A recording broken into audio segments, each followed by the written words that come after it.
back to another episode of Wormys Playhouse. And today, we're going to be talking about the new Mario Kart 8 Deluxe that's coming out this Friday on the 28th. Is it the 28th? I think it's the 28th. But Mario Kart 8 Deluxe coming out on the Nintendo Switch. Now this is a port from the Wii U, from Mario Kart 8 on the Wii U coming to the Switch, which is I'm excited for, I'm ecstatic for, I can't wait for it. But it begs the question, because of the price tag mainly for the port for this game on this console. Should the new Mario Kart 8 Deluxe, should this port cost full price? And also, is it worth full price? Two different questions, two different answers, I would say. Now, to address the second question, is it worth full price? 100% it's worth full price. So this was Mario Kart 8 on the Wii U, which, to me, I would say is the epitome of Mario Kart. This is one of the best Mario Kart games out there, in my opinion. It was so beautiful. Everything, the HD quality of the game, everything about it was so beautiful, and everything that you could do in it was just amazing. So many fun nights playing with it. I still play this game all the time. I still have friends coming over to Wormys Playhouse, and we still play it all the time. I think the Wii version was ultimately really the best because, I mean, it's been out for so long, and that really took Mario Kart to the extreme.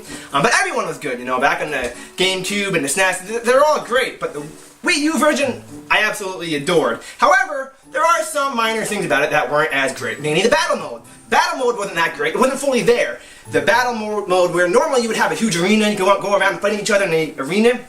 This version, they took that out and they just used the regular tracks for it, so you went around in a circle, which was kind of annoying because you had to go all the way around just to find someone to to battle against. So that was kind of a flaw. They took out the wheelies in this one for the bikes, which that's give or take, that's okay. And the item slot was reduced from 2 items down to 1, which was another thing with it. And they introduced the gold coin. They introduced the gold coin, which I don't think many people like the gold coins. But besides that, it's a great game, and it was definitely worth it. This was definitely highly recommend this game. So that brings us over to the Switch. So they're porting this game to the Switch, and this game had a bunch of DLC for the tracks. So I believe there's 48 tracks for this. So you got the game, and then there was downloadable tracks that you could get for this as well, which were really great. But you did have to download them, which came in the future on the Wii U. So the new Switch version of this port has all 48 tracks included, all the DLC included, all the tracks, all the DLC characters are included in the Switch version. The improved battle mode, they fixed it. They brought back the original battle mode, the arenas, the full arenas, and they created new courses in the arenas for battle mode, and they even introduced a new battle mode. Not sure what the new battle mode is, but they introduced a new version of it as well. So that alone right there is amazing. I mean, it should have been in this, but now they're bringing it all together in one game for this. You don't have to get any DLC. It has all the tracks that was included in this and a DLC for that, and there's 5 new characters that will be coming as well. So that right there alone is worth a full price tag. To get this whole entire game, the improved battle mode, all the DLC tracks and characters, plus an additional 5 character sprites for it. So that is great. Oh, and the 2 item slots are back. You got 2 item slots, and it's full 1080 HD and 60 frames per second frame rate for the new Switch version. So that right there, that alone is worth a full price tag. Legend of Zelda Breath of the Wild was worth a full price tag. Was worth buying a brand new console. You could have brought Breath of the Wild on the Wii U, which I have the Wii U, and I did buy Breath of the Wild on the Wii U, and I bought it on the Switch, and I bought a Switch for it. So if this game was warranted buying a whole console, I would definitely say Mario Kart, which is Nintendo's biggest one of their biggest franchises, is definitely worth the price tag. But that brings us to back to our original question, which is, should it be full price? Should a port for a game from an older console to a newer console cost consumers full price? And I have to say no, it shouldn't. This practice shouldn't continue on with Nintendo, because I've noticed that they're starting to continue this trend of, charging more for things, having a scarcity of items for certain items and consoles, with the Amiibos, the scarcity of them, and, the Switch, which is still on a scarcity of, can you get a Switch? So ports are generally not full price. Most ports, from an older console, they port it from a previous one to a newer one, which is what a port is. They normally include normally include new content, upgraded graphics. The DLCs that there was able for that game on the previous console is now included in the game for the newer console. So new ports usually include all that at a reduced price tag, $40, $30, maybe less, maybe more, but rarely is it full price, a full $60 price tag. And the Mario Kart 8 Deluxe for the Switch is $60. Now I believe you can get it if you have Amazon Prime. If you're paying for Amazon Prime, you can get like a 20% discount, which is nice. So if you're thinking about getting it, order it through Amazon Prime, you can get a discount. I think that's like $12 off, which is pretty good. The digital version you can't though. But should the game cost full price? Should it be $60? So no, it shouldn't, because if we support this, us as consumers support this only leaves Nintendo for future games. If they say, oh man, people ate this up, they love this, they love Mario Kart, full price, don't pay anything. Well, what about Super Smash Bros? Super Smash Bros on the Wii U. Those are fantastic games. Our fanboys, they love that game. Let's port it over to the Nintendo. Forget making a brand new Smash Bros game. Let's just port over the Wii version to the Switch. They'll eat that up, and we can charge them $70. What's next? They start charging games at $70.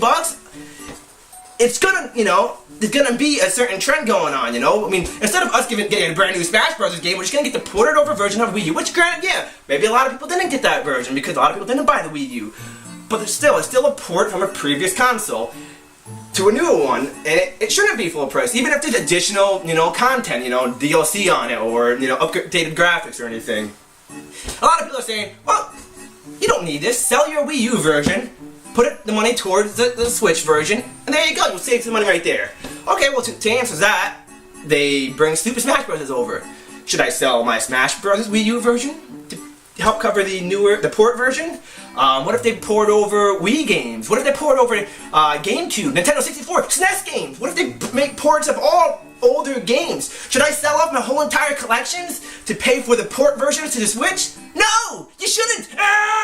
It's a trend that us as consumers should at least address. We need to address this, just as, the practices that Nintendo are doing, it begs the question on should us as consumers follow this, And I'll be one of the first to admit, I am a Nintendo fanboy. I love Nintendo. I don't have a PlayStation, I don't have an Xbox, I have my console, I have a PC that I play other games on it, and I play my Nintendo games. But certain things that it just needs to be addressed, we should talk about. Now, granted, 100% I'm buying Mario Kart 8 Deluxe. I mean, the portability of the Switch alone, you don't have to take this on the go, play it at home, take it on the go. That right there alone warrants, buying it. Being able to play it with all my friends that have Switches, that alone right there warrants buying it. The new and improved battle mode, that alone right there warrants buying it. But should it cost full price? Should it port? Whether it has new content, it's still a port from a previous console. Should that be full price? And I think it just needs to be addressed. It just needs to be talked about so Nintendo can hear us consumers, because we are consumers. We're the ones paying for this. Yeah, a lot of people, who cares? I'll throw my money. Give me that money. Which I'm still doing. I bought this, day one, launch day. I'm going to buy the Mario Kart game because I'd rather have Mario Kart 8 Deluxe than no Mario Kart at all, because it's a fantastic game. I'd rather have it than nothing. But we still us as consumers should address this. So Nintendo, if you're listening, listen to us. We're happy that you're bringing Mario Kart over to the Switch. But it shouldn't be full price, it's still a port. That battle mode should have been in the Wii U version. It's still a port. $50 at most, but $40 is reasonable. But full price, it shouldn't be. I mean, if you want to charge full price, bring us a brand new game. Give us new tracks for it. If you wanted us to pay full price for Mario Kart 8 Deluxe, at least you could have incorporated some newer tracks. Yeah, the 48 tracks are great, but let's get 5 more or something. Come on, what's next Nintendo gonna do? Instead of making Mario Kart 9, they're just gonna get DLC for newer tracks and just charge a buttload for that. Is that gonna happen? It possibly could. There were DLC tracks for this version. All these things beg the question. Does Mario Kart 8 Deluxe warrant full price? Is it worth it? Yes, it's worth it. I mean, anything. It's a fantastic game, but it shouldn't be full price. And no, it shouldn't. So let me know what you guys think about that, whether or not it should be full price. Is it worth full price? Are you going to buy it regardless? You don't care how much it is. You do care, but you'll still buy it. So let me know what you guys think about it and talk about it. I've been talking about it in comment sections of any Mario Kart 8 Deluxe video out here. I've been commenting about it. But I've been nice about it. I'm not yelling at people who want to buy it and say, yes, I don't care, I'll buy it. You know, all the new stuff, I want it, I'm going to pay for it. Well, I'm going to get it too. I'm with you and I hear you. I get it. I understand. It's a fantastic game and it's worth the money. But should it be that much? Should we be paying that much? And so I've been respectful. I see your point of view, but see our point of view too. You know, we're not mad about it. We want to play it. We're glad it's on the Switch, but should we be paying that? It's an important question that should be addressed. Nintendo, please hear us as fans. And thank you for joining us today for another episode of Wormys Playhouse. And please like, comment, and subscribe, and we'll see you again for another episode. We'll see you then. Bye!